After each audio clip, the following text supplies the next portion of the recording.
ట్రిగ్నామెట్రీలో రెండు angles sum 90 అయినప్పుడు sin square alpha plus sin square beta 1 అవుతుంది. సిమిలర్గా cos square alpha plus cos square beta 1 అవుతుంది. ఈ రెండు ఫార్ములాస్ ఎలా వచ్చాయో డెరివేషన్ ఇక్కడ ఉంది. వీడియో పాస్ చేసుకొని చూడండి. మనం డైరెక్ట్గా అప్లికేషన్కి వెళ్దాం.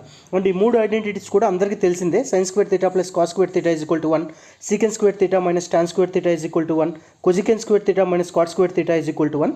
ఈ ఐడెంటిటీస్ చాలా ఇంపార్టెంట్. అండ్ డైరెక్ట్గా అప్లికేషన్కి వెళ్దాం. ప్రీవియస్ ఇయర్ క్వశ్చన్ చూడండి. పైన sin స్క్వేర్ ఒక నిమిషం పైన చూడండి sin square 48 plus sin square 42 అంటే 48 42 రెండు కూడా యాంగిల్ సమ్ము 90 అవుతుంది. sin square alpha plus sin square beta alpha plus beta 90 అయినప్పుడు డైరెక్ట్గా ఆన్సర్ అవుతుంది పైన 1 అవుతుంది. అని కింద చూద్దాం tan square 40 minus cosecant square 50 ఉంది కదా. నేను tan స్క్వేర్ 40 ఏం రాసుకుంటా cot స్క్వేర్ 50 రాసుకుంటా. అండ్ కింద ఏముంది cosecant స్క్వేర్ 50 ఉంది.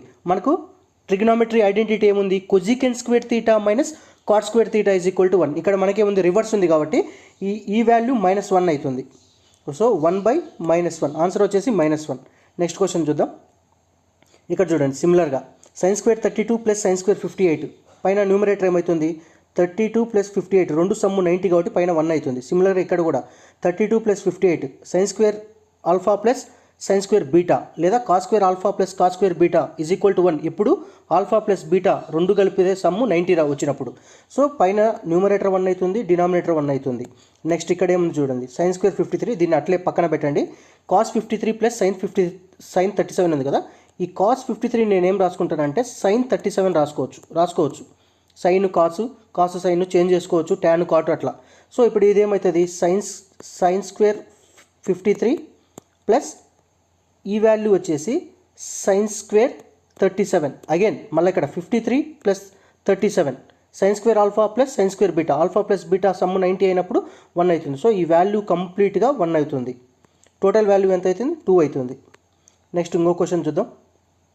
ఇక్కడ చూడండి పైన 5 కామన్ తీయండి. 5 కామన్ తీస్తే cos square 62 plus cos square 28 అంటే cos square alpha plus cos square beta formula వస్తుంది.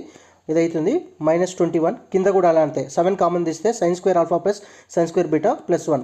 సో ఇదేమవుతుంది -16/8 అంటే -2. సో ఐడెంటిటీస్ అంత ఇంపార్టెంట్. ఈ క్వశ్చన్ కొంచెం అడ్వాన్స్డ్గా ఉంది. క్వశ్చన్ చూసి కంగారు పడొద్దండి. వీడియోని పాస్ చేసి చూసుకోండి. వీడియో డ్యూరేషన్ పెద్దగా ఉండడం వల్ల నేను ఎక్స్ప్లెయిన్ చేయలేను. ఇక్కడ కూడా సేమ్ ఫార్ములా అప్లై చేస్తే వితిన్ 2 to 3 సెకండ్స్లో ఆన్సర్ వచ్చేసిద్ది. నేను జస్ట్ అక్కడ కొన్ని ఏమేమి మ్యానిపులేషన్ చేశానో చూడండి. ఈ వీడియోని పాస్ చేసి సొల్యూషన్ చదివితే మీకు ఆటోమేటిక్గా అర్థమవుతుంది.